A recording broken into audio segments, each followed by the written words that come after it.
సామెతలు 29వ అధ్యాయం 14వ వచనం. ఏ రాజు దరిద్రులకు సత్యంగా న్యాయము తీర్చును, ఆ రాజు సింహాసనము నిత్యముగా స్థిరపరచబడును. ఒక రాజు ఎలా ఉండాలంట? దరిద్రులకు సత్యముగా న్యాయము చేర్చాలి. ఒక రాజు, అప్పట్లో రాజుల పరిపాలన, ఇప్పుడేంటి? గవర్నమెంట్. అవునా? ఇప్పుడు గవర్నమెంట్ అన్నమాట.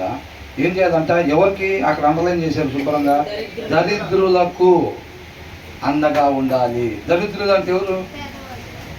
ఎక్కడ ఇంటర్వ్యూకి పోయినా సరే ఉద్యోగం రాలేదండి అనబడే వల్ల ఈ అదృష్టం దరిద్రం అని అంటారు చూసారండి. లోకంలో అది కాదు. దరిద్రులు అని అంటే పేదవాళ్ళు అని అర్థం. అవునండి. కాబట్టి పేదవాళ్ళకి అండగా ఉండాలన్నమాట ఎప్పుడు కూడా. నా రాజ్యంలో ఇంకా మిగతా వాళ్ళు ఎలా ఉన్నారు? తినటానికి లేకుండా, కట్టుకోవటానికి లేకుండా, ఉండటానికి లేకుండా, వర్షాలు పడితే, ఎండలు పడితే ఉండటానికి లేకుండా ఎంతమంది ఉన్నారు? అందుకని గవర్నమెంట్ ఎప్పుడు కూడా ఏమంటారు? ఉచిత ఇల్లు పేదలకి, ఉచిత ఇల్లు, బియ్యం, లేకపోతే ఏదన్నా కూరగాయలు వండుకోవటానికి పప్పు, బెల్లం, ఇలాంటి పంచదార ఇలాంటివి ఇస్తూ ఉంటారు అన్నమాట. ఎందుకంటే పేదలకి, అందరికీ కాదు. కాకపోతే కొంతమంది కారు ఉంచుకొని మాకు కారు లేదండి, కేజీ బియ్యం కోసం, కిలో బెల్లం కోసం ఏం చేస్తారు? కారు లేదండి. దేన్ని బాగొట్టుకుంటారు? నిత్య జీవాన్ని బాగొట్టుకుంటారు అన్నమాట. కేజీ బెల్లం కోసం ఏం బాగొట్టుకుంటారు? నిత్య జీవాన్ని బాగొట్టుకుంటారు. జ్ఞానం లేకపోతే ఏం చేస్తారు మరి? లోక జ్ఞానంతో చేసే పనులు అవన్నీ. అవునా? ఇల్లు ఉంచుకొని ఇల్లు లేదండి అని కూడా చెప్తారన్నమాట. అట్లా కాకుండా ప్రతి ఒక్కరు కూడా ఏంటి? పేదలకి అండగా ఎవరెవరైతే అర్హులు ఉన్నారో, ఆ ఇల్లు లేని వాళ్ళు, వస్త్రాలు లేని వాళ్ళు, వాళ్ళందరికీ కూడా సమకూర్చడానికి అన్నమాట. రాజు దృష్టి కూడా దాని మీద ఉండాలన్నమాట. అది చెప్తున్నాడు. ఎలాగంట? సత్యముగా న్యాయము తీర్చును, ఆ రాజు సింహాసనము నిత్యముగా స్థిరపరచబడును. మన చూపు కూడా ఎక్కడ ఉండాలంట? మన చుట్టూ ఎవరైతే పేదవాళ్ళు ఉన్నారో, అర్హత కలిగిన వాళ్ళు ఉన్నారో, అల్పులు ఉన్నారో, వాళ్ళపైన మన దృష్టి నిలపాలి. మనకి కొదువుగా ఉంటే మనం ఎలా రెస్పాండ్ అవుతామో, ఎలా చేసుకుంటామో, దేవుడు మన దృష్టికి వాళ్ళని తీసుకొచ్చినప్పుడు వాళ్ళ దగ్గర కూడా మనం అదే రీతిగా రెస్పాండ్ అవ్వాలన్నమాట. అర్థమవుతుందండి? ఆ హృదయాన్ని దేవుడు మనకి, అది మాంసపు హృదయం అంటే. ఎంతకాడికి పిల్లలు తిన్నారా? మళ్ళీ ఏమన్నా పెట్టపోయావా?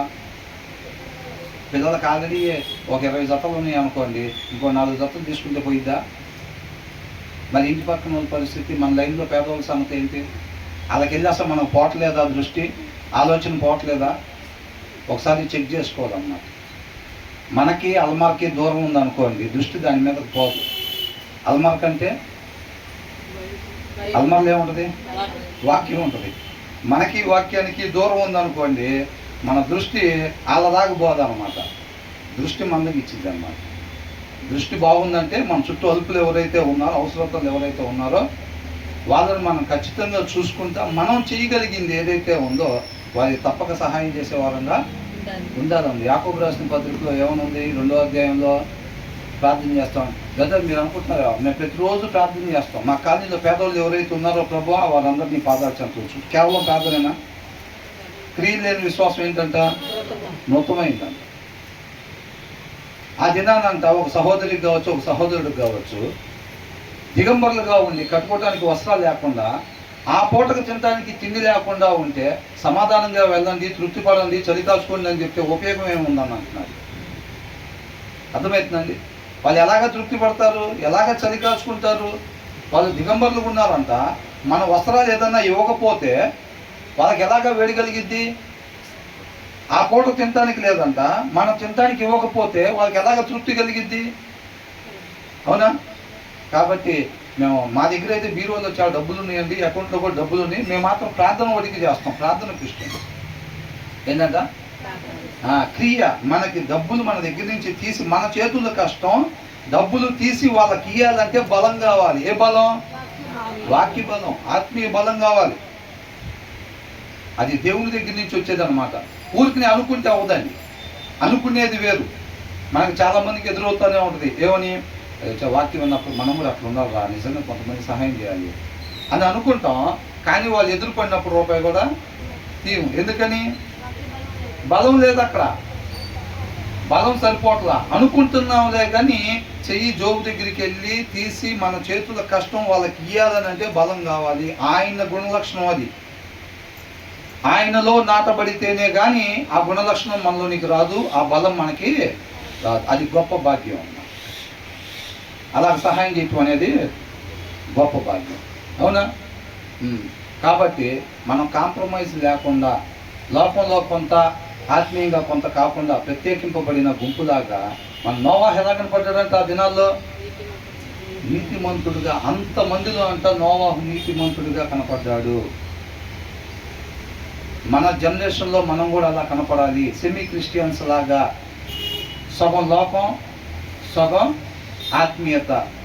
అలా కాకుండా మనం ప్యూర్ క్రిస్టియన్స్గా మనం జీవించే వారంగా ఉండాలి. అర్థమవుతుందండి? కాబట్టి వాక్యాన్ని చక్కగా చదవాలి. ఇక్కడ ఒక రాజు దరిద్రులకు సత్యముగా న్యాయము తీర్చును, ఆ రాజు సింహాసనం నిత్యముగా ఎక్కడ స్థిరపరచబడేది? మనం ఇక్కడికి ఒకరికి సహాయం చేసామనుకోండి, ఒకరికి కట్టుకోవడానికి వస్త్రాలు ఇచ్చామంటే దానికి తగ్గ ఫలం ఎక్కడ ఉంటుంది? మనకు రేపు 2 జతలు ఇస్తారా? కొంతమంది చెప్పినట్టు బయట ఏం చెప్తారు?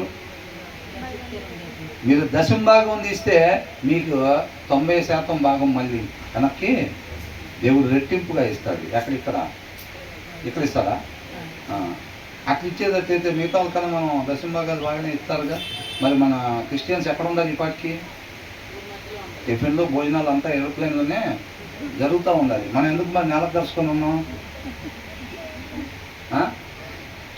మనం ఇక్కడ ఏదైతే సహాయం చేస్తామో బహుమానాన్ని దేవుడు అక్కడ సిద్ధపాటు చేస్తాడు. మనం చూపు ఎంత కాడికి అక్కడ ఉండాలన్నమాట, దాని మీద ఉండాలి.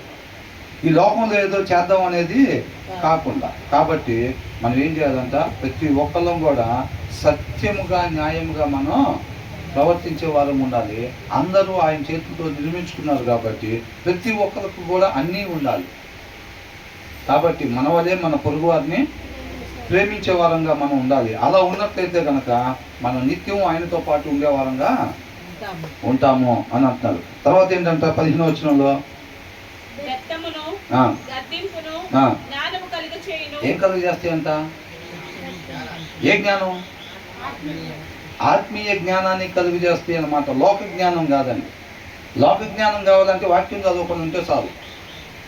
వాక్యం చదువుకొని ఉంటే లోక జ్ఞానం బ్రహ్మాండంగా వచ్చింది. ఎందుకంటే అది ఎక్కడి నుంచి వచ్చింది అంటే ఆ మూఢత్వంలో నుంచి వచ్చింది. వాక్యం చదవకపోతే ప్రతి ఒక్కరి హృదయంలో ఏముంటుంది? ఆ మూఢత్వం ఉంటుంది. కాబట్టి దాంట్లో నుంచి వచ్చే గుణలక్షణం అన్నమాట. అవతలోడు మోసం చేసే లోపలే మనం మోసం చేస్తాం. అర్థమైందండి? 2 పార్ట్నర్స్ ఉంటారు, వాడు మోసం చేసే లోపలే మనమే మోసం చేసామనుకోండి, డబ్బులన్నీ మనకి మిగిలిపోతాయి. అట్లా ఎంతమంది లేరు? 2 పార్ట్నర్స్ కలిసి బిజినెస్ పెట్టి పక్కన మోసం చేసి బాగా డబ్బులు సంపాదిస్తాడు, వాడేమో రోడ్డున పడతాడు. లోక జ్ఞానం అదే. వాడు ఆ మోసం చేసే లోపలే వీళ్ళు మోసం చేస్తారనమాట. అది లోక జ్ఞానం. కాబట్టి ఇక్కడ ఏ జ్ఞానం వచ్చిందంట? దేవుని జ్ఞానము వచ్చింది. దేనికి తీసుకుంటాం చెప్పండి? బెత్తం దేనికి తీసుకుంటారు? సరి చేయటానికి, డిసిప్లిన్ నేర్పించడానికి తీసుకుంటారు, అవునా? బయట ఇప్పుడు ఫిజికల్గా బెత్తం తీసుకునేది ఎందుకు? ఒక మాస్టర్ కావచ్చు, లేదా ఇంట్లో పేరెంట్స్ కావచ్చు, దేనికి తీసుకుంటారు? డిసిప్లిన్ చేయటానికి, సరి చేయటం కోసం, క్రమశిక్షణ కోసం తీసుకుంటారు అన్నమాట. అంటే ఇక్కడ దేవుడి జ్ఞానం రావాలంటే కూడా బెత్తాలు తీసుకోవాల్సిందేనా తప్పనిసరిగా? అంటే క్రైస్తవులు మొత్తం కూడా బెత్తాలు తీసుకొని సిటీలో తిరిగితే అందరికీ జ్ఞానం నేర్పచ్చేమో అనుకుంటే అలా కాదండి. మనకేంటి పరిమాణం అని అంటే వాక్యం పరిమాణం. వాక్యాన్ని ఎక్కడైతే డీవియేట్ అవుతున్నారో పిల్లలు దాన్ని సరి చేయటం, అది ఇన్స్ట్రక్షన్ ద్వారా కావచ్చు, అంటే బోధ ద్వారా అన్నమాట. ఒక మనిషి ఇలా ఉండాలమ్మా, వాక్యంలో ఇలా ఉంది, వాక్యం మనిషి ఉండాల్సిన విధానము, అవునా? కాబట్టి వాక్యంలో ఇలా ఉంది, నువ్వు అలా మాట్లాడకూడదు అని చెప్పి సరి చేసేదే కరెక్షన్ అన్నమాట. దానికి మెటఫోర్గా ఈ స్టిక్ అనేది వాడారు. అర్థమవుతుందండి? కాకపోతే దాంట్లో అంటే అలా అంటే స్టిక్ వాడకూడదా అని అంటే వాడచ్చు. ఆ పరిస్థితిని, ఆ తీవ్రత వచ్చినప్పుడు, అవునండి. ఎవరికంట దెబ్బలు? సింపుల్గా కాదు, ఎవరైతే మూర్ఖుడిగా ఉంటారో. మూర్ఖుడికి ఏంటంటే నోటి మాట చెప్పినా కానీ అవ్వదు. కాబట్టి ఆయనకి ఏం చేయాలి? ఇంజక్షన్ పడిద్ది అనమాట. ఆయన ట్యాబ్లెట్లతో పని అవ్వదు. అట్లాంటి ప్లేస్లోనే తప్ప ప్రతిదానికి ఇంజక్షన్ చేయకూడదు, అవునా కదా? కాబట్టి కరెక్షన్ చేయాలన్నమాట. కరెక్షన్ చేసినప్పుడు దేవుడి జ్ఞానం వచ్చింది. ఫస్ట్ ఆఫ్ ఆల్ అలా కరెక్షన్ చేయాలని అంటే పేరెంట్స్లో దేవుని వాక్యం ఉండాలి, బాగా నాటబడాలి. అది పేరెంట్స్లో బాగా చక్కగా టైంని కుదుర్చుకొని చక్కగా దేవుని వాక్యం శ్రద్ధ కలిగి చదవాలన్నమాట.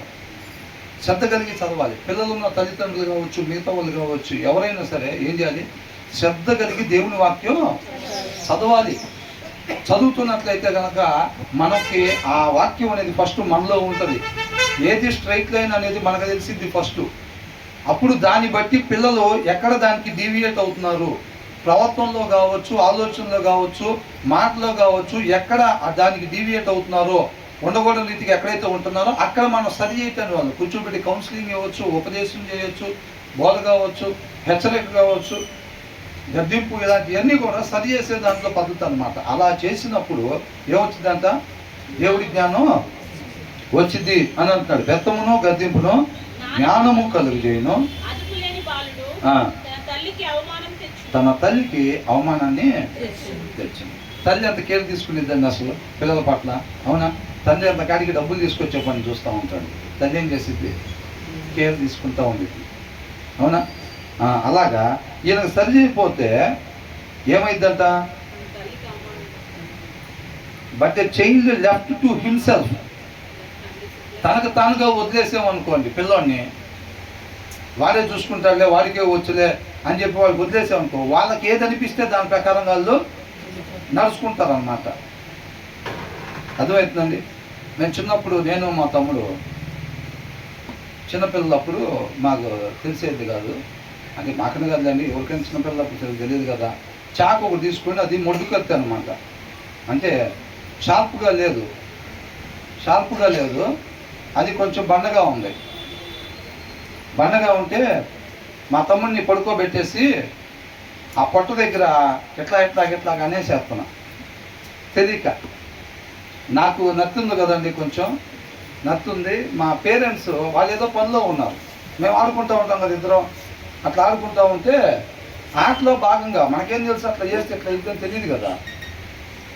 వాడిని అట్లా పెట్టి ఆ చాకుతో ఇట్లా అంటున్నాం. అదేమో మొడ్డుకత్తి దాకా అనమాట. పాతకాలంలో ఉంటాయి కదా, చాలా ఇంట్లో 3-4 అవి ఉంటాయి, షార్ప్గా పనిచేసేవి 1-2 ఉంటాయి. ఆ మొడ్డుకత్తితో ఇట్లా అంటూ ఉంటే మా అమ్మ పని చేసుకుంటా సడన్గా చూసి అదే ఏం చేస్తున్నావురా అని చెప్పి పరిగెత్తుకుంటూ వస్తే కోసేసా అని అంటున్నా. అది మొడ్డుకత్తి కాబట్టి తెగలేదు, అంతేనా? అది ఒకవేళ షార్ప్గా ఉంటే అది మొడ్డుది కదా, తెగదన్న ఉద్దేశంతో కాదు నేను అంటుంది, నాకు తెలియక అంటున్నా. అది మామూలుదైనా ఆ టైంలో అంతే అనుండేవాడిని, అవునా? అంటే పిల్లలకి తెలిసిందా తెలియదాన్ని? తెలీదు. కాబట్టి ఇక్కడ ఏమంటున్నారు? But a child left to himself. తల్లిదండ్రులు సరి చేయకుండా పిల్లల్ని వదిలిపెట్టేస్తే ఏమైపోతారంట? Brings shame to his mother. తన తల్లికి అవమానం తెచ్చేటట్టుగా. తల్లిదండ్రులు ఎప్పుడు సంతోషంగా ఉంటారంట? వాళ్ళ పిల్లలు దేవుని వాక్యాన్ని అనుసరిస్తున్నారు అని తెలిసినప్పుడు ఆ తల్లిదండ్రులకి నిజమైన సంతోషం. ఎవరికి? ఆత్మీయ తల్లిదండ్రులకి. లోక తల్లిదండ్రులకైతే ఏముంటుంది? మీ అబ్బాయికి ఉద్యోగం వచ్చిందండి, మీ అబ్బాయికి ప్రమోషన్ వచ్చిందండి, ఇప్పుడు 1,00,000 చేసాం జీతం, అవునా? మీ అబ్బాయికి మా అమ్మాయిని ఇద్దాం అనుకుంటున్నామండి. ఇట్లాంటప్పుడు అలాగే సంతోషం, ఆ తల్లిదండ్రులకి సంతోషం కలిగిద్ది అనమాట. ఆత్మీయ తల్లిదండ్రులకి ఎప్పుడు కలిగిద్ది? తన పిల్లలు ఎప్పుడైతే వాక్యాన్ని అనుసరిస్తున్నారో, అంటే ఉండాల్సిన రీతిగా వ్యక్తులు ఎప్పుడైతే ఉంటున్నారో, దానివల్ల రేపు రోజున తండ్రి దగ్గరికి ఆ పిల్లలు చేరుకుంటారు, తండ్రితో పాటు యుగాలు ఉంటారన్నమాట. ఆ సంతోషంతో నింపబడతారన్నమాట. ఆ ఆనందం ఉంటుంది ఆ తల్లికి కావచ్చు, తండ్రికి కావచ్చు, అవునా? ఇక్కడ ఎప్పుడైతే వాళ్ళని డిసిప్లిన్ చేయకుండా ప్రతినిత్యం మన హృదయంలో దేవుని వాక్యం ఉండి తల్లిదండ్రుల్లో ఆ పిల్లల్ని వాక్యం నుంచి ఎక్కడైతే డీవియేట్ అవుతున్నాడో అక్కడ సరి చేస్తూ ఉండాలన్నమాట. పిల్లల్ని నిత్యం గమనించుకుంటూ ఉండాలి. వాడికి ఒక ట్యాబ్ ఇచ్చేసి, లేకపోతే వాడికి ఒక ఫోన్ ఇచ్చేసి, లేదా ఏదో ఒకటి ఇచ్చేసి వాడిని సపరేట్ రూమ్లో పెట్టేసి వాడు ఏం చేస్తున్నాడో చెక్ చేసుకోకుండా మన దారిని మనం ఉంటే పిల్లలు ఏం చూస్తారు? ఏవి పడతాయి, వాడికి ఏది అనిపిస్తే అవి చూస్తూ ఉంటాడు. లోకంలో అనేకం డబ్బుల కోసం వెరైటీగా యూట్యూబ్లో డబ్బులు కావాలి, అందరు చేసినట్టుగా మంచి వీడియోలు చేస్తే ఎవరు చూస్తారా? వెరైటీగా ఏదన్నా చేయాలా? వెరైటీగా చేస్తే లైక్లు ఎక్కువ వస్తాయి, అవునా? ఆ వెరైటీల పిల్లలు చూసినప్పుడు ఏమవుతుందంటే ఒకదాన్ని చూడగానే ఇంకో కింద అనేక వెరైటీలు రెడీ అయిపోతాయి. అవి పైకి అనగానే దానికి సంబంధించిన వెరైటీ వెరైటీ వెరైటీ వెరైటీ వెళ్ళిపోతాం. కాబట్టి పిల్లల్ని అట్లా వదిలిపెట్టేసేయకుండా పిల్లల్ని నిత్యం కూడా గమనించుకుంటూ ఉండాలి. వాళ్ళు ఏం ఆలోచించుకుంటున్నారు, ఎలాగుంటున్నారు, ఎలా ప్రవర్తిస్తున్నారు, వాళ్ళ మాట తీరు ఎలాగుంది, వాళ్ళ విధి విధానాలు ఎట్లాగున్నాయి అని చెప్పి ఖచ్చితంగా పిల్లల్ని గమనించుకుంటూ ఉండాలి. వాళ్ళు లైన్ ప్రకారంగా వెళ్తున్నారా లేదా, ఎదుగుతున్నారా లేదా అనేది చూసుకోవాలి మనం. అర్థమవుతుందండి? కేవలం శరీరానికి సంబంధించింది పెట్టామనుకోండి, ఆత్మీయతకు వదిలిపెడితే మాత్రం నెంబర్ 1 మూర్ఖుడిని తయారు చేసి సొసైటీలో వదిలిపెట్టినట్టే. నువ్వు 3 పూటలు పెట్టాల్సింది 5 పూటలు పెట్టి లోక ప్రేమతో వాళ్ళకి ఆత్మీయత గురించి దాని బైబిల్ చదివేవా, ప్రార్థన చేసుకోమ్మా అని చెప్పి అది చెక్ చేసుకోకుండా వదిలిపెడితే మాత్రం గారాబం చేసేవాళ్ళు ఎట్లా తయారవుతారంట? అవునా? గారాబం చేసేవాళ్ళు ఏమైపోతారు? ఇదే గారాబం అంటే. But child left to himself, తనకు తాను వదిలిపెట్టాడు. అది ఎందుకులే, ఏమనంటే బాధపడతారు పిల్లలు, ఏమనంటే బాధపడతారు. ఒక దెబ్బ వేసామంటే నొప్పి పుట్టింది పాపం, వాళ్ళకి నొప్పి పుట్టింది. మనకి ఎప్పుడు అదంతా లోక ప్రేమగా ఉండేది ఎప్పుడు? మన ఆత్మీయంగా లేకపోతే, ఆత్మీయ బలం మనలో లేకపోతే పిల్లల్ని సరి చేయలేం. ఆ బలం తల్లిదండ్రుల్లో ఉండదు. అర్థమవుతుందండి? కాబట్టి మనం వాక్యం చక్కగా ధ్యానించాలి. శ్రద్ధ పెట్టి తల్లిదండ్రులు ఆ వాక్యాన్ని ధ్యానించుకొని ఆ వాక్య పరిమాణంగా పెట్టుకొని పిల్లలు ఎక్కడ డీవియేట్ అవుతున్నారు, ఇంకా ఎలాగ వృద్ధి చెందాలి వాక్యంలో, ఆయనలో ఎలా నాటపడాలి, మన వైపు చూసేది కాకుండా ఆయన వైపే చూడాలి. అర్థమవుతుందండి? తల్లిదండ్రుల మాదిరి కాదండి, క్రీస్తు మాదిరి కలిగి ఉండాలన్నమాట. అలాగా కలిగి జీవించేటట్టుగా మనం వాళ్ళని సరిచేసే వాళ్ళంగా ఉన్నట్లయితే కనుక వాళ్ళకి ఏమొచ్చిందంటే అప్పుడు దేవుని జ్ఞానం వచ్చింది. దేవుడు కూడా ఏం చెప్తాడు? చక్కగా మాటలతో చెప్పి చూస్తాడు. అవ్వలేదు అనుకో ఏం చేస్తాడు? మనకు బండో కారో ఉందనుకోండి, పక్కనే వాడు పోతుంటే మనం దారిని పోతున్నా వాడు వచ్చి కొంచెం లైట్గా అలాగా గీత పెట్టి వెళ్ళేటట్టుగా 15,000 ఖర్చు అయ్యేటట్టుగా చేస్తాడు. ఏమైంది? 15,000 ఖర్చు అయింది. కూర్చొని ఆలోచించుకుని 15,000 ఏంది అసలు అనవసరం ఖర్చు పడింది, అది ఇదని అంటాం. పేరెంట్స్ ఒక్కోసారి గిచ్చుతారు కదా పిల్లల్ని మాట వినకపోతే. ఒకేసారి దెబ్బ కొట్టుకుంటూ ఏం చేస్తారు? ఫస్ట్ మాట చెప్తారు, వినకపోతే తర్వాత గిచ్చుతారు, తర్వాత దెబ్బ. అదే గిచ్చినట్టు అన్నమాట దేవుడు. అయినా వినకపోతే ఏమైంది? జనరల్ వాడికి కామనేగా జనరల్ వాడికి తీసుకెళ్తారు. అర్థమవుతుందా? ఏసయ్యా పాస్టర్ గారు బైబిల్ ఒకటి తీసుకురండి అంటారు. అప్పుడు కానీ మనకి అప్పుడు దేవుడు గుర్తురాడు, ఎవడు గుర్తురాడు, ఇక నేనేగా మొత్తాన్ని సృష్టించిందనే లెక్కలో ఉంటుంది వ్యవహారం. ఎప్పుడైతే ఆయన దెబ్బ కొట్టిన తర్వాత అమ్మో నన్ను ఒక ఆయన సృష్టించాడు, ఆయన ఉన్నాడు, మర్చిపోయాను, నేను ఆయన మాట ప్రకారం కదా జీవించాలని న్యాయాధిపతులు ఎట్లా తెలుసుకున్నారో అప్పుడు అట్లా తెలుసుకొని మంచం మీద పడుకొని కాలు పైకి లేపి కట్టిన తర్వాత చేతులతో ఎట్టు పెట్టుకొని బైబిల్ చదువుతూ ఉంటారు. ఎట్టు పెట్టుకొని బైబిల్ చదువుతారు. ఇంటికాడ బాగున్నప్పుడు, కాలు చేతులు బాగున్నప్పుడు చదవమంటేనేమో కుదరదు. కాలు మీద కాలు వేసుకొని మంచాల మీద పడుకొని ఫోన్లు. ఇప్పుడు ఆ ఫోన్ ప్లేస్లో ఏమొచ్చింది? ఎప్పుడు వచ్చింది? జనరల్ వార్డుకి వెళ్తే తప్ప రాలా. జనరల్ వార్డుకి వెళ్ళి ఆ 20-25 బెడ్లకి ఒకటే బాత్రూమ్ ఇస్తారు చూడండి. ఆ నడవలేక కుట్టుకుంటూ పోయి ఆ బాత్రూమ్ కాడికి వెళ్ళి వచ్చి ఆ ప్లేసు సిచ్యువేషను డాక్టర్ గారిని అడుగుతుంటే ఇప్పుడే చెప్పలేమమ్మా ఏ సంగతి టెన్షన్ పెడుతుంటే అప్పుడు కానీ యా ఏసే అమ్మలేదు నాన్నలేదు, ఇంకా ఏసే పర్వాలేదమ్మా డిశ్చార్జ్ చేస్తున్నాం అంటే బాయ్ ఏసే. Run for Jesus. ఎప్పుడు హాస్పిటల్కి వెళ్ళేటప్పుడు రన్ అవే ఫ్రమ్ జీసస్ అనేది తర్వాత. అంతేనా కదా? అట్లాగ అయిపోతున్నారు అన్నమాట. మనం ఏదో నవ్వుకోవటానికి కాదండి, మనం సరి చేసుకోకపోతే మాత్రం దేవుడి జ్ఞానం రాదు. వాక్యం అనే అర్థం దేవుడి కృపను బట్టి మన ముందు ఉంచాడు కాబట్టి చక్కగా శ్రద్ధ పెట్టి ఆ వాక్యాన్ని చదివినట్లయితే కనుక మనం ఎలాగుండాలి, ఎలాగుండకూడదు, పిల్లల్ని ఎలాగ పెంచాలి అనేది మనం చక్కగా నేర్చుకొని మనం ఒక ఋతులాగా అసలు మరి ఆ దినాలు ఎప్పుడు వస్తాయా అండి? నేను అన్నం వస్తాయా రావు మరి నా చెవులతో నేను వింటానో లేదా మరి అవన్నీ. అత్తగారు కోడలను పట్టుకొని కుమారి అని పిలిచే రోజులు. అత్తగారి దగ్గర ఆస్తి ఏమి లేకపోయినా సరే, ఆమె ఏమి చేసి పెట్టే బలం లేకపోయినా సరే, ఆమె ఎక్కడుంటే నేను కూడా అక్కడే ఉంటానని కోడలో ఏదో కోరుకొని కాకుండా. నయోమి దగ్గర ఏముందని రూతు వెళ్ళిందండి. ఆస్తి ఏమైనా ఉందా? ఆ ఇంటికైతే నాకు ఇచ్చింది వాళ్ళు కాదు రేపైనా. కొంతమంది ఏం చేస్తారు, చివరి రోజులు వాళ్ళకి ఎవరు లేరంటే ఎవరిని చూసుకుంటే వాళ్ళ పేరు మీద రాసి ఇచ్చేస్తారు ఇల్లు. కాబట్టి చుట్టాలు పోటీలు పడుతూ ఉంటారు లాస్ట్లో. ఇంకా అటో ఇటో ఉంది అనగానే అసలు రాగి జావులో ఒకళ్ళు రాగి జావ, ఇంకొకళ్ళేమో మరి ఇవన్నీ తీసుకుని వస్తూ ఉంటారు. పొద్దున్నే పెద్దమ్మాయి వచ్చిందమ్మా, రాగి జావ తీసుకొచ్చింది. వచ్చింది ఇన్ని రోజులు ఏడకపోయిందన్న అనుకుంటుంది. తర్వాత రేపు పొద్దున వెళ్ళినప్పుడు సాయంత్రం చిన్నమ్మాయి వచ్చిందమ్మా, బ్రెడ్ తీసుకొచ్చింది, పాలు తీసుకొచ్చింది. వచ్చింది ఇన్ని రోజులు ఎక్కడ పోయింది అసలు, అది కూడా ఇంటి కాపలా కాసుకుంటుంది అనుకుంటారు. అవునా? మరి అట్లాగా నయోమి దగ్గర ఏముందని రూత్ అట్లాగ వెళ్ళింది. వాళ్ళకి ఇంకొక 2 పిల్లలు ఉన్నారు, వాళ్ళని ఇచ్చి చేసి ఇద్దిలే అని చెప్పి వెళ్ళిందా? మరి ఆస్తి ఉందని చెప్పి వెళ్ళిందా? మరి ఎందుకు వెళ్ళింది? ఏముందని వెళ్ళింది? నేను ఉండాలి ఆమెతో పాటు, నేను కాకుండా ఇంకెవరున్నారు ఆమెకి ఇప్పుడు? ఆమె పెద్ద వయసు అవునా? ఆమె సరిగ్గా నడవలేదు, ఆమెకు ఖచ్చితంగా ఆధారం అవసరం.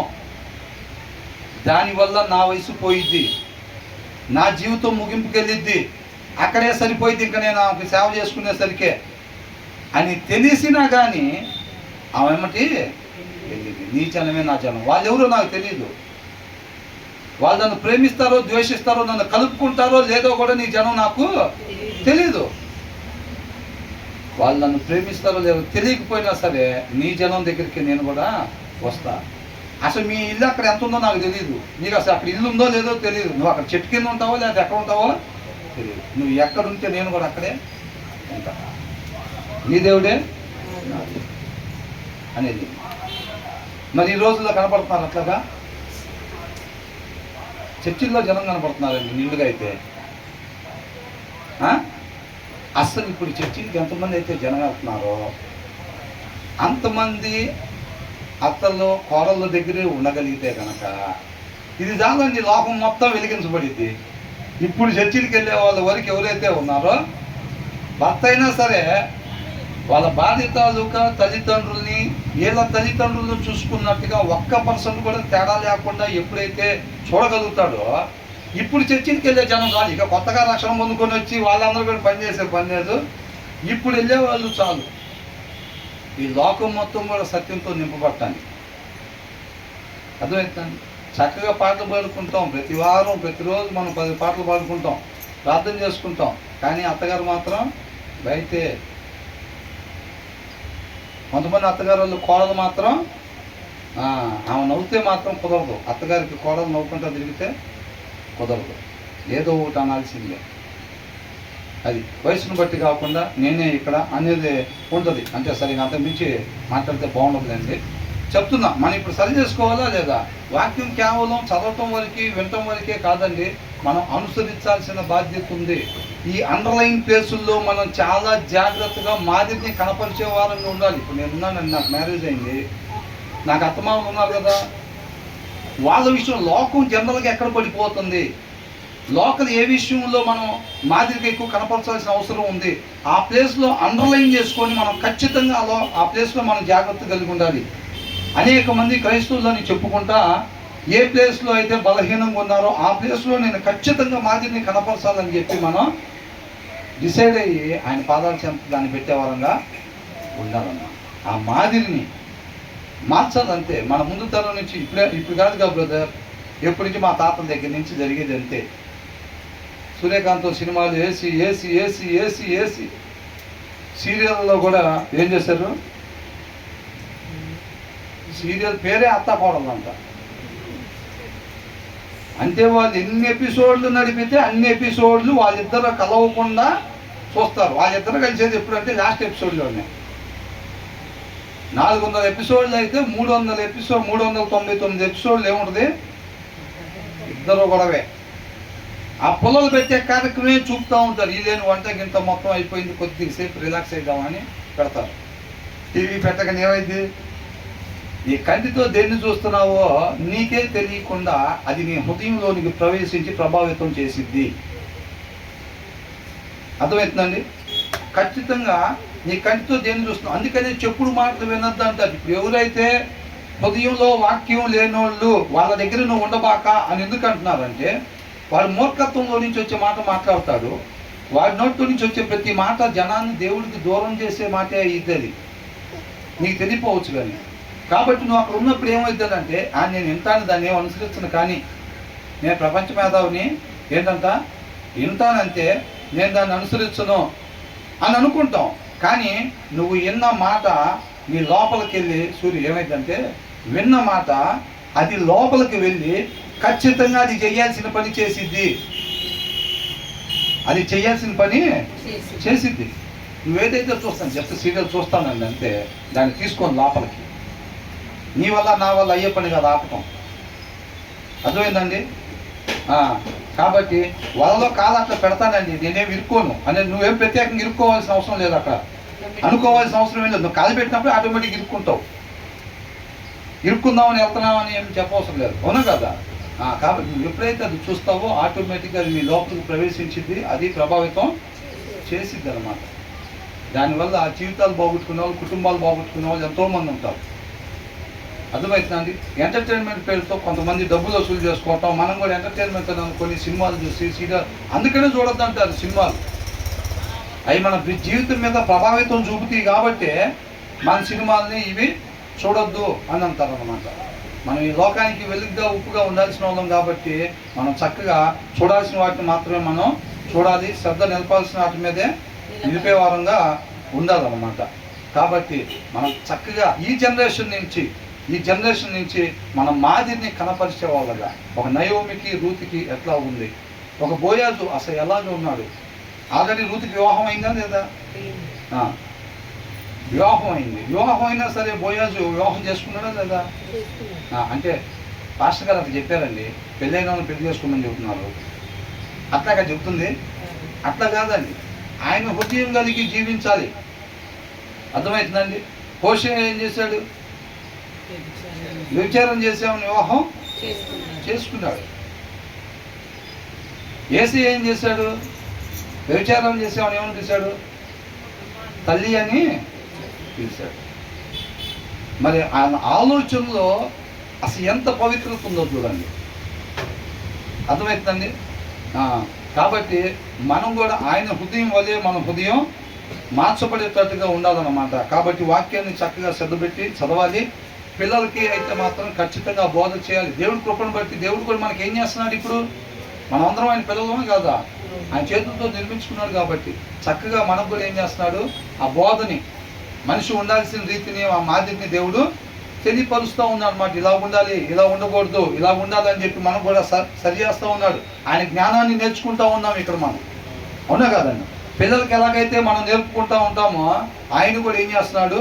ప్రతి మంగళవారం, శుక్రవారం, ఆదివారం, బుధవారం దగ్గరికి చేర్చుకొని ఆయన కూడా ఆయన జ్ఞానంతో మనల్ని నింపుతూ ఉన్నాడు అన్నమాట. దానికి మనం విధేయత చూపించి నడుచుకునే వారంగా ఉండాలి. డిసిప్లైన్ని మనం రిసీవ్ చేసుకోవాలి. దేవుడు కూడా ఏదైతే మనం సరి చేస్తున్నాడో, క్రమశిక్షణ నేర్పిస్తున్నాడో, ఆయన జ్ఞానాన్ని నేర్పిస్తున్నాడో దానికి విధేయత చూపించి మనం ఉపేక్షించుకొని విధేయత చూపించి నేర్చుకునే వాళ్ళంగా ఉండాలి. అలా నేర్చుకోకపోతే కనుక ఆ పిల్లోడు ఎలాగైతే చెడిపోతాడో మనం కూడా అలాగా చెడిపోయే వాళ్ళని ఉంటాం. వాక్యం చదవకపోతే కనుక మన జీవితాలు అయిపోయినట్టే. వాక్యం చదవకపోతే ఆ వాక్యం చదవనప్పుడు ఆ మూఢత్వం ఉంటుంది కాబట్టి దాని ద్వారా నడుస్తాము. ఆటోమేటిక్గా రేపు తండ్రికి దూరంగా అయిపోతాం అన్నమాట. తర్వాత ఏమంటున్నారు 16వ వచనంలో? దుష్టుడు ప్రబలినప్పుడు అంటే హృదయంలో వాక్యం లేనివాడు, దేవునితో సహవాసం లేనివాడు అంట అభివృద్ధి ఎక్కువ మంది అయినప్పుడు ఏమైందంట? చెడుతనము, ట్రాన్స్గ్రెషన్, అతిక్రమము. మనిషి ఉండాల్సిన రీతిని దాటి ఉంటాడు అన్నమాట. ఉండకూడని రీతిగా ఉంటాడు మనిషి. ఎప్పుడు? ఇందాక ఒక రాజు పేదలకి సత్యముగా న్యాయము తీర్చినప్పుడు ఆయన ఒక మంచి మాదిరిగా ఉంటాడు అన్నమాట. ఆయన అలా ఉండేటప్పుడు ఆయన కింద వాళ్ళు ఎట్లుంటారు? ఇప్పుడు ముఖ్యమంత్రి గారు మనం అలా చేయకూడదు, దేంట్లో కూడా అన్యాయం చేయొద్దు, లంచాలు తీసుకోకూడదు, పేదవాళ్ళు ఎవరైతే ఉన్నారో ఖచ్చితంగా వాళ్ళని ఐడెంటిఫై చేయండి. మన అధికారంలో ఎవరెవరైతే ఉన్నారో, అర్హులుగా ఉన్నారో వాళ్ళని ఖచ్చితంగా ఐడెంటిఫై చేయండి, లిస్టు తయారు చేయండి. ఇల్లులు ఇచ్చే విషయంలో కావచ్చు, రేషన్ ఇచ్చే విషయంలో కావచ్చు, లేకపోతే వస్త్రాలు ఇచ్చే విషయంలో కావచ్చు, ఏదైనా సరే పర్ఫెక్ట్ లిస్టు తయారు చేయండి. వాళ్ళందరికీ కూడా మనం లంచాలు లేకుండా, దోపిడీ లేకుండా దాంట్లో న్యాయంగా వాళ్ళకి ఇద్దామని అనుకున్నప్పుడు ముఖ్యమంత్రి గారు ఎప్పుడైతే మినిస్టర్ కాన్ఫరెన్స్ పెట్టి చెప్పినప్పుడు మినిస్టర్లు ఏం నేర్చుకుంటారు? అవునా? చెప్పటం అంటే ఊరకనే మనోళ్ళు స్ట్రీట్ గాస్పల్ చెప్పినట్టుగా చెప్పుకుంటూ పోవటం కాదండి. మన క్రియ మన స్పీచ్ కన్నా బిగ్గరగా వినపడిద్దంట అవతలకి. మన క్రియ, మనం చేసే పని ఏదైతే ఉందో ఆ పని మనం చెప్పేదానికన్నా బిగ్గరగా వినపడిద్దంట అవతలకి. అర్థమవుతుందండి? కాబట్టి ఆయన ఊరికి అంత కాన్ఫిడెన్స్ పెట్టి పక్కన ఇంకొక బినామీని ఇద్దరు పెట్టుకుని వాళ్ళ ద్వారా దోపిడీ చేస్తాను అనుకోండి, నేర్చుకుంటారా వీళ్ళు? నేర్చుకోరు. ఈయన ఎప్పుడైతే ట్రాన్స్పరెంట్గా నిజంగా అట్లాగా నీతిగా న్యాయంగా ఉంటున్నాడో మినిస్టర్లు కూడా ఎట్లా అవుతారు? న్యాయంగా ఇవ్వాలి. మనం కూడా అట్లా ఉండాలి. సార్ ఏదైతే చెప్పారో ఆ ఉద్దేశ ప్రకారంగా మనం నడుచుకోవాలని అంటారు. వాళ్ళు కూడా ఎమ్మెల్యేల మీటింగ్ పెట్టినప్పుడు ఏం చెప్తారు? ఖచ్చితంగా ట్రాన్స్పరెన్సీగా జరగాలి. ఈ లిస్టు ఏదైతే ఉందో ఆ లిస్టు మొత్తానికి చేరుకోవాలి. ఆ ఇల్లులు కావచ్చు, ఆ సరుకులు కావచ్చు, ఏదైనా అక్కడ ఇచ్చే ఏదైతే రోడ్లు వేయమన్నారో, డ్రైనేజ్ వేయమన్నారో, ఆ పేదల ఇళ్ళ మధ్యలో గవర్నమెంట్ చేసే ఇల్లు రోడ్లు ఏదైతే ఉన్నాయో ఖచ్చితంగా క్వాలిటీ నిర్మాణం జరగాలి అని చెప్పి అలా చెప్పినప్పుడు వాళ్ళు కూడా కింద అధికారులకు అదే చెప్తారు. అదంతా ఒక మంచి మాదిరిని కనపరిచిద్ది అనమాట. అవునా?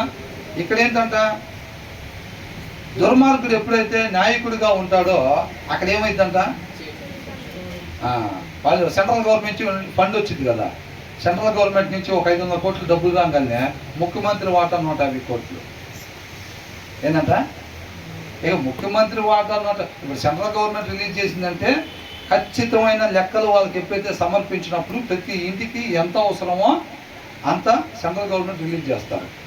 మరి అలా రిలీజ్ చేసేటప్పుడు 150 కోట్లు ఎక్కడి నుంచి నొక్కుతారు ఇంకా? అంటే ఖచ్చితంగా ఎవరో కొంతమందికి అన్యాయం చేస్తారు, అంతే. దాంట్లో డౌటే లేదు. అది రోడ్లు వేసే దగ్గర అయితే క్వాలిటీ విషయంలో కావచ్చు, రేషన్ అయితే ఆ టైంలో ఎవరైతే ఊర్లు వెళ్ళి తర్వాత రోజు వస్తారు లేదమ్మా నిన్నటి వరకే. ఎంతమంది ఉంటారు అట్లా?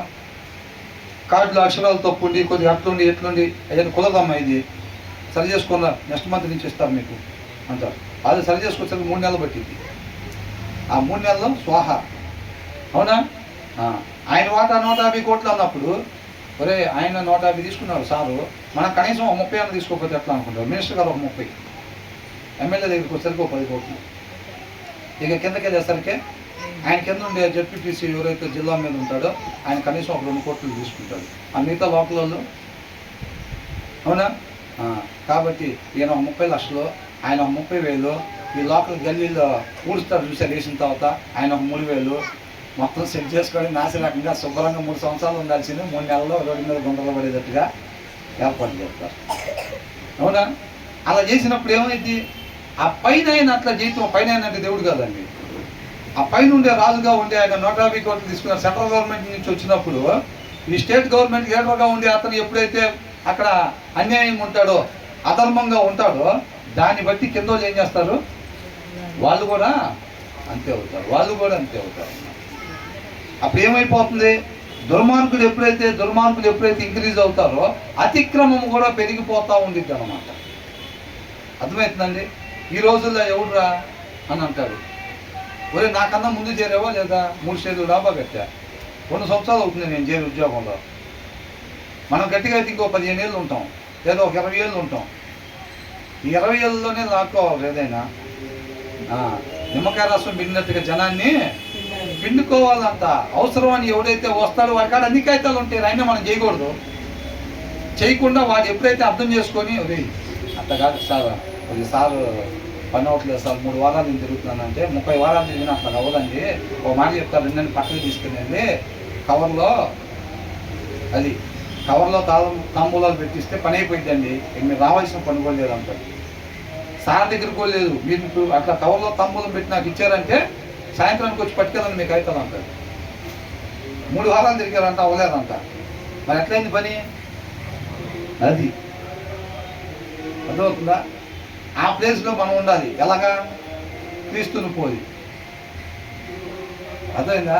ఆ ప్లేస్లో మనం క్రీస్తుని పోలి ఉండాలి. మన లోపల అదే కదండి ఉంది. మనం అట్లాగా దానికి కావాలంటే ఆత్మీయ బలం ఉండాలన్నమాట. ఆత్మీయ బలం ఉండాలి. కాబట్టి ఎక్కడైతే దుర్మార్గులు పెరుగుతూ ఉంటారో అక్కడ అతిక్రమము పెరిగిపోతాడు. ఒకరిని చూసి ఒకరు తయారైపోతాడు. కొంతమంది నిజంగా సేవ చేద్దాం అనుకుంటారు. నేను ఒక టైంలో కొద్దిగా బిజినెస్ చేస్తా, కొద్దిగా ఫామ్లో ఉన్నప్పుడు మా రిలేటివ్స్లో ఒక రాజకీయ నాయకుడు కొద్దిగా పలుకుబడి ఉన్న వ్యక్తి మా కుటుంబంలో ఒక ఆమెను వివాహం చేసుకోవడం జరిగింది. ఆ టైంలో నేను కొద్దిగా ఫామ్లో ఉన్నా. ఈ లోకల్ మా కాలనీలో లీడర్గా అయిపోవాలంటే ఒక 10 లక్షలు ఖర్చు పెడితే అయిపోయింది పని. ఆ టైంలో నేను కొద్దిగా దానికి అర్హుడిగా ఉన్నాను అనమాట. అప్పుడు నాకు వచ్చిన ఆలోచన ఏముంది, మిగతా వాళ్ళు 20 బ్యానర్లు కడితే మనం 40 కట్టాలి. అంతేగా, జనాలు ఏం చూస్తారండి. ఇప్పుడు ఇక్కడ ఎవరో నిలబడ్డారండి ఈ కాలనీలో, అందరూ పోయేదాన్ని ఇదేగా. ఈ వంతెన దగ్గర నుంచి అక్కడ దాకా, ఇటు నుంచి అటు పోయేదాకా ఆయన 20 అడుగులకు ఒక బ్యానర్ కట్టాడు అనుకోండి, 10 అడుగులది. మనం ఏం చేయాలి? 10 అడుగులకు ఒకటి కట్టాలి, 20 అడుగులు. అప్పుడు కట్టినప్పుడు ఏమైంది, రే ఈయన బాగా డబ్బుంది, ఆయన ఒక రూపాయి ఏం చేయగలుగుతాడు మన కాలనీకి, ఆయన కొద్దిగా తక్కువ లాగా ఉన్నాడు, అక్కడక్కడ కనపడుతున్నాయి అని అనుకుంటాడు. కాబట్టి ఏముంది, ఇప్పుడు ఆయన మాట్లాడితే ఫస్ట్ మనకు అక్కడ ప్లేస్ ఇస్తారు, ఆ పార్టీ తరఫున నిలబడటానికి ప్లేస్ ఇస్తారు. ఆ రాజకీయ నాయకుడు ఎవరైతే మనకు పరిచయం అయ్యాడో ఆయన మాట్లాడితే ప్లేస్ ఇస్తాడు. మిగతాది డబ్బులు మన దగ్గర ఉన్నాయి కదా, ఏముంది ఇంకా ఆటోమేటిక్గా పర్వటమే, బ్యానర్లు అయినా అదైనా ఇదైనా దొంగదండాలు ఇవన్నీ కామన్గానే కొనసాగిపోతాయి కదా అని అనుకుంటాం. అప్పుడు నా ఉద్దేశం ఏంటంటే, ఒక 10 లక్షలు పెట్టాము, ఒక 30 లాగుదాం అనేది ఉద్దేశం కాదు. అప్పటికి కొద్దిగా గొప్ప ఏదో తీసి గురించుకొని చదువుతూ ఉన్నా కాబట్టి, అది ఇదంతా దొంగలు ఉన్నారు, ఇట్లా చేస్తున్నారు, మనం నిజాయితీగా చేయొచ్చు కదా. ఇట్లా ఎవడన్నా ఇట్లా పలానా పని చేయమని డబ్బులు ఇస్తే దాంట్లో 30 నొక్కేసి ఓ పావుతో తుతు మంత్రం చేసి ఎమ్మెల్యే గారి దగ్గర తీసుకుని వెళ్ళి అన్నట్లు చేశారని అట్లా చేశారని చెప్పించుకుంటున్నారు. అట్లా నొక్కేసేస్తున్నారు. మనమైతే జెన్యున్గా వాళ్ళకి చేయాల్సింది చేయొచ్చు కదా, కొంతమందికైనా న్యాయం జరిగింది కదా అని అనుకుంటే అప్పుడు దాని తర్వాత నేను మామూలుగా ఇంట్లో డిస్కషన్ చేసుకుంటే దాన్ని చేసేవాళ్ళు చాలామంది ఉన్నారు. చాలామంది ఆ ఉద్దేశాలతో వచ్చి పడిపోయే వాళ్ళు ఉంటారు, మనకెందుకులే అది అని చెప్పారు. తర్వాత దేవుడి కృపను బట్టి ఆ ఆలోచన విరమణ చేశాడు అనమాట దేవుడు. అర్థమవుతుందండి. చాలామంది జెన్యున్గా చేద్దాము, సేవ చేద్దాము, జనాలకి మేం చేద్దాం. దొంగలు ఉన్నారు నిజంగానే బయట. ప్రతి దాంట్లో దోపిడీ, బియ్యంలో దోపిడీ, ఇళ్లలో దోపిడీ, రోడ్లలో దోపిడీ, కాంట్రాక్టుల్లో దోపిడీ, ప్రతి దాంట్లో దోపిడీ. పేదల్ని గుర్తించి చేసేది లేదు అని అనుకున్నప్పుడు కొంతమంది ఏదో సేవ చేద్దామని వస్తారు. వచ్చిన తర్వాత ఏమైంది, ఆ కుడి పక్కన ఉండే వాళ్ళు లంచాలు తీసుకుంటూ ఉంటాడు, ఎడం పక్కన ఉండేవాడు తీసుకుంటూ ఉంటాడు. ఇటు వినాలండి, ఆ పెద్ద పెద్ద కార్లు బంగాళాలు కట్టుకుంటూ ఉంటాడు. వీళ్ళు చూసి ఏమనుకుంటారు, ఇంకా 5 సంవత్సరాల్లో 2 సంవత్సరాలు పానే పోయింది, ఇక మిగిలింది 3 సంవత్సరాలు. ఇక పొద్దుకు లెగిస్తే వాళ్ళని చూసి వాక్యం చదవకుండా ఏమైతే కూర్చోవాలమ్మ, ఇంకా కూర్చోవాలి, తిరగద్దు అసలు, కూర్చోవాలి, లేవద్దు. కాబట్టి ఏం చేస్తారు, ఇంక తర్వాత వీళ్ళు కూడా దోపిడీ మొదలు పెడతారు. వచ్చినప్పుడు ఎట్లా వచ్చాడు, నిజాయితీగా చెయ్యాలి, వీళ్ళు సరిగ్గా చేయట్లేదు ఇప్పుడున్న వాళ్ళు, నేను నిజాయితీగా చేయాలని చెప్పి వచ్చాడు. వచ్చిన తర్వాత ఎట్లా అయిపోయారు వీళ్ళందరూ, వాళ్ళు 20 దోసుకుంటే వీళ్ళు 30 దోసుకునే వాళ్ళలాగా తయారైపోయారు అన్నమాట. అర్థమవుతుందండి. మా ఆఫీస్లో కూడా ఒక ఎంప్లాయీ వచ్చాడు, బాబు కొత్తగా జెన్యున్గా, బాబు నువ్వు కరెక్ట్గా ఉండాలి, దాన్ని బట్టి మీ కుటుంబం జాగ్రత్తగా మేము చూసుకుంటాము, ప్రమోషన్స్ ఇస్తాము, అది ఇది అంటే సరే అని. అక్కడ ఆల్రెడీ ఒక ఆయన చెడిపోయినాను అన్నాడు. ఒక ఆయన చెడిపోయినాను దోపిడీ. ఈయన ఏం చేశారంటే ఆయన్ని ఉండటానికి చూడలేదని ఆయనతో పాటు రూమ్లో పెట్టారు ఆయన్ని. ఇప్పుడు మనిషికి ఒక రూము, మనిషికి ఒక ఇల్లు తీసుకోలేరు కదా. సరే ఆయన ఎట్లాగా కంపెనీ తరఫున ఉంటున్నాడని చెప్పి ఈయన తీసుకుని వెళ్ళి ఆయనతో పాటు ఇంట్లో పెట్టారు. పెట్టగానే నీకు ఆయన, బాబు కొత్తగా వచ్చావా, ఇక్కడ ఏదో నిజాయితీ కొంచెం ఎరగదిద్దాం అనుకుంటే ఏం మిగలదు, ఎట్టుండాల్సిన ఇల్లు అత్తగా ఉంటుంది, అవకాశం ఉన్నప్పుడే సద్వినియోగం చేసుకోవాలి. ఇక్కడ నువ్వు నిజాయితీగా చేసిన ఇక్కడ గుర్తించేవాడు ఎవరు లేడు, ఎక్కడ అవకాశం ఉంటే అక్కడ బాగు చేసుకోని అన్నాడు. అది చెప్పేటప్పుడు వాడి మైండ్లో నాటబడింది. అది ఆ రోజు నుంచి మొదలు పెట్టాడు. ఇంకా ఎక్కడ అవకాశం దొరికితే అక్కడ నొక్కటమే. 20 రూపాయలు ఏదని చెప్తే 10 రూపాయలు అని చెప్పటం, 20 రూపాయలు బిల్లు రాయించుకొచ్చి కంపెనీలో పెట్టడం. 20 రూపాయల దగ్గర కూడా వదిలిపెట్టేది లేదనమాట. అదే 20,000 దగ్గర చేస్తే పోయింది, 2,000 దగ్గర చేస్తే పోయింది కాదు, 20 రూపాయల దగ్గర కూడా ఇంకా వదిలిపెడతలేదు అనమాట. అట్లా అయిపోయారు. ఎప్పుడైతే ఈ దుష్టులు హృదయంలో వాక్యం లేని వాళ్ళు పెరిగిపోతూ ఉంటారో, వాక్యం చదవని వాళ్ళు పెరిగిపోతూ ఉంటారో, ఏం పెరిగిద్దంట, అతిక్రమము పెరిగిపోతూ ఉండిద్ది అన్నమాట. వేరే అన్యులది కాదండి తప్పు, ఉండాల్సిన వాళ్ళు ఉండాల్సిన రీతిగా ఉండకపోవటం తప్పు అక్కడ. అవునా? ఇప్పుడు ఇక్కడ స్ట్రీట్ లైట్ ఉందండి, ఆ పక్కన చెట్టు ఉంది, ఆ పక్కన చెట్టు ఉంది. ఇప్పుడు అక్కడ చీకట్లో వెలుగునియాల్సింది ఏది? అది ఇక్కడ వెలుగు లేకుండా చేసిందిరా ఈ చెట్టు, అది దాని అంటామా? అక్కడ వెలుగు చెట్టు ఇవ్వాలా, లేకపోతే ఆ పక్కన ఇంకోటి ఉంటే అది ఇవ్వాలా, లేకపోతే ఆ స్ట్రీట్ లైట్ ఇవ్వాలా? స్ట్రీట్ లైట్ వెలిగియాలి అక్కడ. మనం వాక్యం చదవకపోతే జరిగే నష్టం అన్నమాట. అర్థమవుతుందండి? మనం వాక్యం చదవకపోవటం వల్ల నేను చేసే ఆఫీసులో కావచ్చు, మీరుండే ప్రదేశాల్లో కావచ్చు, ప్రతి చోట ఆ సత్యం అనే వెలుగు లేకుండా పోయిందన్నమాట. మనకి నాలుగు పక్కన లంచాలు తీసుకునే వాళ్ళే కనపడతారు. ఎందుకంటే మనం ఉండేది లోకంలో. నాలుగు పక్కల లంచాలు తీసుకునే వాళ్ళు ఉన్నా, నువ్వు నేను దేవుళ్ళో బలంగా నాటబడి లేకపోతే, ప్రతిరోజు శ్రద్ధ పెట్టి వాక్యం చదవకపోతే, వాళ్ళ మధ్యలో నిజాయితీగా బ్రతకటం అనేది కష్టము.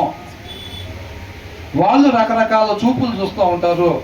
వీళ్ళు ఆ బెంచ్లో ఉండే వాళ్ళని తేడాగా చూస్తూ ఉంటారు, వాళ్ళు ఏదైనా తేడాగా చూస్తూ ఉంటారు. ఇటువైపు ఉన్న వాళ్ళు కూడా అంతే ఉంటారు. ఎందుకంటే మనం ఉండేది లోకంలో. ఆ ప్లేస్లో మనం ఎలా ఉండాలి? పరిశుద్ధమైన చూపు కలిగి ఉండాలి, మంచి ప్రవర్తన కలిగి ఉండాలి. మరి పొద్దు లెగిస్తే ఆఫీస్కి పోతే ఇటు పక్కన పరిస్థితి అట్లా ఉంటే, ఇంటి దగ్గర చూస్తే పరిస్థితి అలాగుంటే, లేదంటే మనం పొలం పనికి వెళ్ళామంటే పొలం పని దగ్గర పక్కన వాళ్ళు అట్లా ఉంటే, ఆ ప్లేస్లో మనం పర్ఫెక్ట్గా జీవించాలని అంటే మరి ఎంత బలం కావాలి మనకి? ఎంత బలం కావాలండి?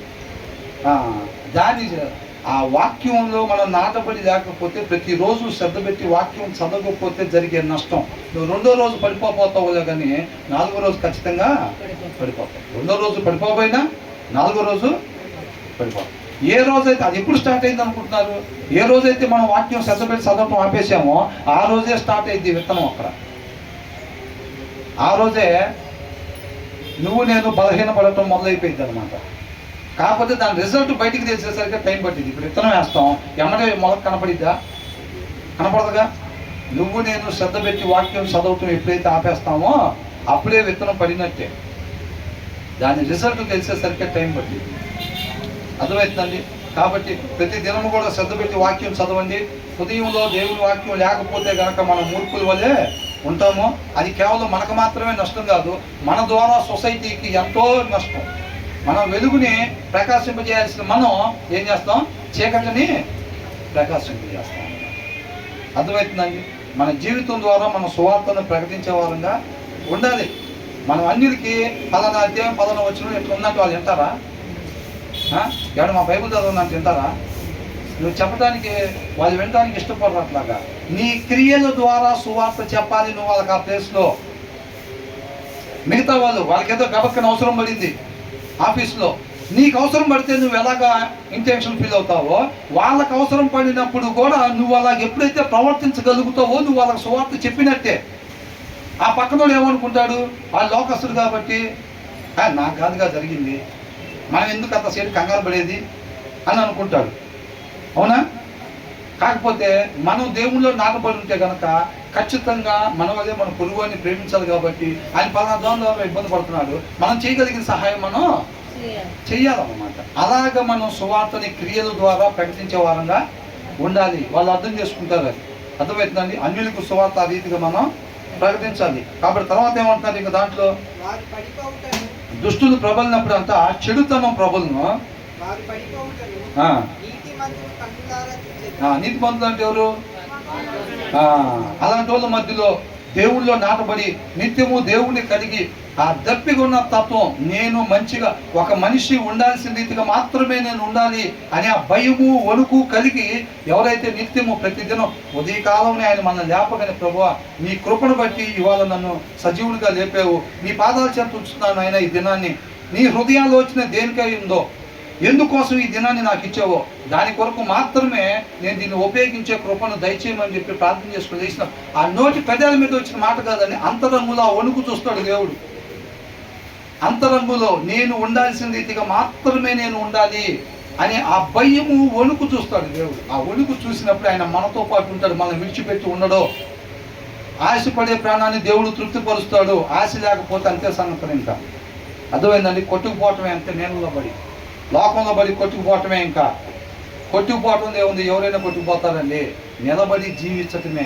ఒక్కసారే వచ్చే అవకాశం ఆనంద్, అర్థమైందా? ఒక్కసారే వచ్చే అవకాశం, అర్థమవుతుందండి.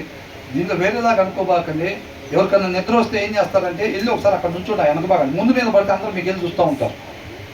ఇదివరకు మాకు ఫస్ట్లో తెలియనప్పుడు చక్కగా దేవుని వాక్యం చెప్పబడుతుంటే మాకేదానికి నిద్ర వచ్చేది. నేను నిన్న దగ్గర కూడా ఒక అతనికి అతని కాళ్ళు నొప్పి పుట్టి నిద్ర వస్తుంటే నేను పద్ధతులు అట్లా అనుకుంటే నిద్రపోతే పాస్టర్ గారికి ఇబ్బంది ఉందని వెళ్ళి అక్కడ నుంచున్నాడు, పక్కన నుంచొని వింటున్నాడు అనమాట. నుంచొని వింటున్న తర్వాత ఆటోమేటిక్గా కొంత నిద్ర పోయింది. కొద్దిసేపు ఆగిన తర్వాత మళ్ళీ వచ్చి కూర్చొని విన్నాడు అనమాట. మేము కూడా ఇదివరకు ఏం చేసేవాళ్ళం అంటే అట్లాగే ఉన్నప్పుడు కొంచెం మాకు అట్లా వచ్చినప్పుడు ఏం చేసేవాళ్ళం అంటే వెళ్ళి ఆ వెనకాల నుంచునే వాళ్ళం, వెనకాల నుంచొని వాక్యం వినేవాళ్ళం. వాక్యం విని శరీరం సహకరించింది. అప్పుడు చక్కగా నుంచుంటే నిద్ర వచ్చిద్దా? నుంచొని నిద్రపోతున్నాడంటే చచ్చిపోయాడు అని అర్థం. ఇంకా అర్థమైందండి. కాబట్టి ఇక అక్కడ నుంచొని మనం వాక్యం విన్నాం అనుకోండి, విన్న తర్వాత ఆటోమేటిక్గా కొంచెం మనకు ఆ బతుకు తగ్గిన తర్వాత ఆటోమేటిక్గా వచ్చి మనం కూర్చొని వినొచ్చు మళ్ళీ. ఎందుకంటే ఆ సమయం పోతే రాదు. ఇక వాక్యం అయిపోయింది, ప్రార్థన ముగించబడింది అన్న తర్వాత మనం ఎంత కసి వచ్చినా కానీ ఉపయోగం ఉంటుందా? ఉండదు. కాబట్టి మనం చక్కగా దేవుళ్ళు నాటబడి ఉండాలి. ఈ నీతిమంతులు వాక్యాన్ని శ్రద్ధ కలిగి చదివి దాని ప్రకారంగా అనుసరించే వాళ్ళు ఖచ్చితంగా ఈ దుర్మార్గులు ఎవరైతే ఉన్నారో వాళ్ళు పడిపోవటం వీళ్ళు ఖచ్చితంగా చూస్తారంటున్నారు. కీర్తనలో కూడా ఏముండాల్సింది, వాళ్ళు గడ్డిలాగా ఊరికనే పెరిగిపోతారు. అది పెరిగిపోవటం చూసి మేము ఇదైపోబాక, ఈర్షపడబాక, లోపల కుళ్ళుకోబాకు. ఏంటో నిన్న కాక మొన్న వచ్చాడు ఈ గడ్డిగాడు, పెరిగిపోయాడు. గడ్డి ఊరనే పెరిగిద్దా లేదండి? ఇప్పుడు బోన్సాయి మొక్క ఊరనే పెరిగిపోయిద్దా? బోన్సాయి పెరగదు, అది విలువైంది, కాస్ట్లీ కాబట్టి ఎక్కువ రేటు పెట్టుకుంటుంటారు. అవునా? నిన్న కాక మొన్న వచ్చారు, 2 స్టేర్లు డాబా కట్టాడు, పెద్ద కారు కొన్నాడు, పెద్ద బూట్లు వేసుకొస్తున్నాడు, మంచి వాచ్లు పెట్టుకొస్తున్నాడు. లేకపోతే అనుకొని మీరు వాళ్ళని శీర్షపడబాకండి, వాళ్ళంతే పెరుగుతారు. నువ్వు వాడు పోయి ఇటు వచ్చేటప్పుడు వాడు ఉండు అక్కడ అంటున్నాడు. కీర్తనలు అన్నారా లేదా? అది నువ్వు మరలా నూతన ఆకాశం నూతన భూమిని పెట్టినప్పుడు అదే ఇంటి పక్కన ఒక ఆయన ఉండాలి. ఏదైనా యోషువ గారు ఉండాలిగా, ఏదైనా అంటే ఆయన కనపడ్డా అక్కడ, పేరు యోషువ అంతే. లోపల అంత ఎవరు? బయటికి యోషువ, లోపల ఇంకొక ఆయన ఉన్నాడు ఆయనకి అప్పుడు దాకా. అర్థమవుతుందండి. కాబట్టి ఆయన కనపడ్డా అక్కడ. ఇంటి వెనకాల మాత్రం ఉండాలిగా, ఏదైనా అంటే మాత్రం కనపడదు. మీరు అలా చూసి కంగారు పడబాకండి అని అంటున్నాడు. మీ గురి కరెక్ట్గా పెట్టుకోండి అని అంటున్నాడు. అర్థమవుతుందండి. అది అంటున్నాడు. అది వాడి కమ్మగా నిన్నగా ముందు వచ్చాడు, 2 సంవత్సరాల్లో వాడు 2 స్టేట్లు వేసాడు. అది అంతే ఉంటుంది. మన నిదానం కలిగి ఆ పునాదులు కలిగిన ఆ పట్టణం వైపే చూడాలి, సత్యం వైపు చూడాలి, నిరీక్షణ కలిగి జీవించాలి. విశ్వాసి వేసే ప్రతి అడుగులో ముందున్నది కనపడకపోయినా కనపడినట్టుగా విశ్వాసం పెట్టుకొని ముందుకు సాగాలి. పరిస్థితులను బట్టి ముందుకు పోయే వాళ్ళంగా కాదు. మన ముందే ఆ 2 సంవత్సరాల క్రితం వచ్చి లంచాలు తీసుకొని పోయినోడికి ప్రమోషన్లు ఇస్తూ ఉంటారు. ఎందుకంటే ఆల్రెడీ వాళ్ళ బాసుకు కూడా ఇస్తాడు లంచం. నేను ఆల్రెడీ ట్రిప్కి ఒక 20,000 తీసుకొని వాళ్ళ బాస్కి ప్రమోషన్ తీసుకొచ్చింది అనగా ఏం చేస్తాడు? వాళ్ళ బాస్ను ప్రైవేట్గా కలిసి బయట ఒక 2 సీసాలను ఏం చేస్తాడు సరే, ఒక 2 సీసాలను ఒక 2 లక్షల కవర్లో పెట్టి బయటే జరిగిపోతాయి. తాంబూలాలు బయట మారిపోతాయి. తాంబూలాలు బయట మారిపోయిన తర్వాత ఆఫీస్లో ప్రమోషన్ లిస్టు తయారైంది. అవునా? ఆయన నీ ముందే నుంచోబెట్టి చప్పట్లు కొట్టిస్తూ ఉంటారు.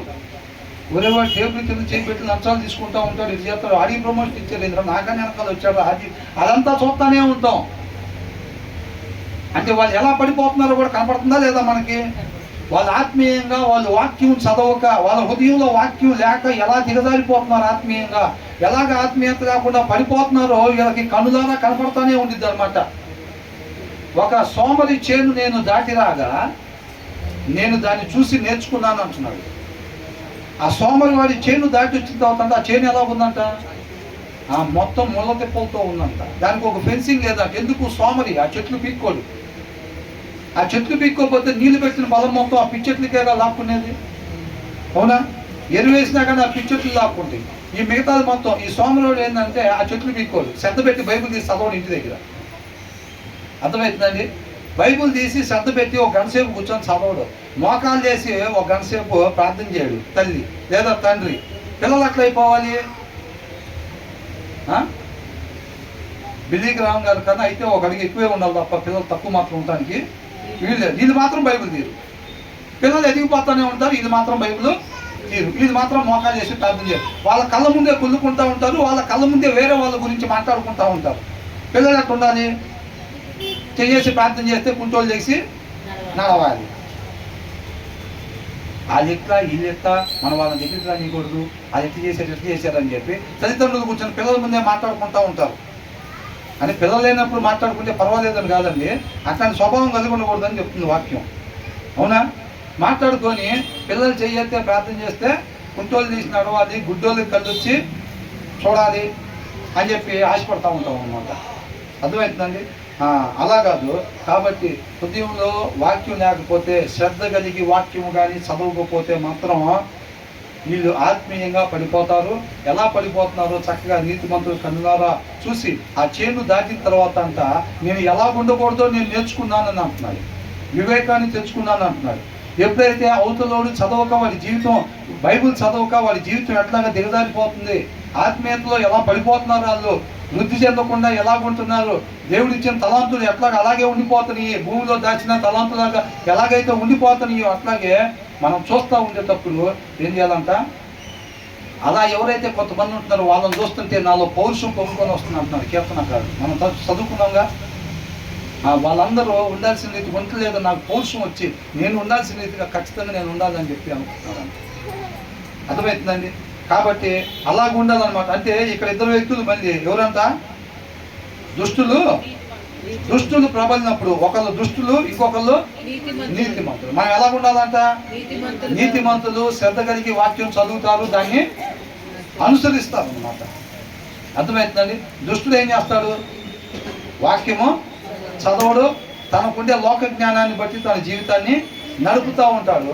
దానివల్ల తనకు నాశనం వచ్చింది, అట్ ద సేమ్ టైం మిగతా వాళ్ళకు కూడా నాశనాన్ని తీసుకుని వస్తాడు అన్నమాట. కాబట్టి మనం ప్రతినిత్యం కూడా వాక్యం చక్కగా చదువుకోవాలి. 15వ వచనంలో ఏం చూసాం? వాక్యం పరిమాణం కాబట్టి వాక్యం అనే స్ట్రైట్ లైన్ నుంచి మనం ఎక్కడెక్కడ సరి చేసుకోవాలో అక్కడ మనం సరి చేసుకుంటా, తల్లిదండ్రులు తప్పకుండా శ్రద్ధ పెట్టి వాక్యం చదువుతా, ఆ పిల్లలను కూడా నీకు నాకున్న ఆలోచనలో నుంచి వాళ్ళు ఎక్కడ చదివి పక్కకి వెళ్తున్నారో కాదండి, వాక్యం నుంచి ఎక్కడ పక్కకి వెళ్తున్నారో చూసి అక్కడ మనం కరెక్షన్ చేయాలన్నమాట. ఆ కరెక్షన్ చేసే దాన్ని ఇక్కడ బెత్తం తీసుకుని వాడతాం. మనం బోధ చేసినా, సరి చేసినా, కౌన్సిలింగ్ చేసినా అది మొత్తం కూడా డిసిప్లిన్లో భాగమే. ప్రతిదానికి కథ తీసుకుని కొట్టాల్సిన పని ఏమీ లేదు. ఆ తీవ్రత స్థాయిలో అవతల పిల్లలు ఉన్నప్పుడు అప్పుడు మనం బెత్తం తీసుకోవాల్సిన అవసరం ఉందన్నమాట. అవునండి? కాబట్టి మనం అలాగా చక్కగా డిసిప్లిన్ చేసే వాళ్ళు ఉన్నట్లయితే ఆ తల్లికి కావచ్చు, ఆ తల్లిని కావచ్చు సంతోష పెట్టే వాళ్ళు ఉంటారు. దేవుడి కృపను బట్టి ఆయన కూడా మనకి చెప్తున్నప్పుడు ఇలా ఉండాలి, ఇలా ఉండకూడదని చెప్తున్నాడు కదా మనకి.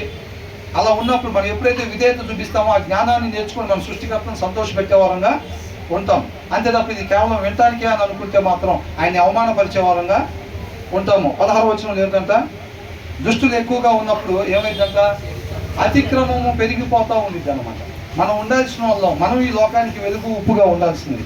కాబట్టి మనం శ్రద్ధ కలిగి వాక్యం చదివి ఎక్కడెక్కడైతే ఆ సత్యాన్ని ప్రకాశింప చేయాలో మనం ఉండే ప్రదేశాల్లో కావచ్చు, ఆఫీసులో కావచ్చు, ఆ ప్రదేశాల్లో నీతిగా, న్యాయంగా, ధర్మంగా ఉండటం ద్వారా క్రీస్తుని కనపరిచే వారంగా మనం ఉండాలి, క్రీస్తుని ప్రకటించే వారంగా మనం ఉండాలన్నమాట. తప్పకుండా మరి ఇంటి దగ్గర శ్రద్ధ పెట్టి వాక్యం చదువుదామా లేదా? తప్పనిసరిగా చదవగలిగిన ప్రతి ఒక్కరు చదవండి.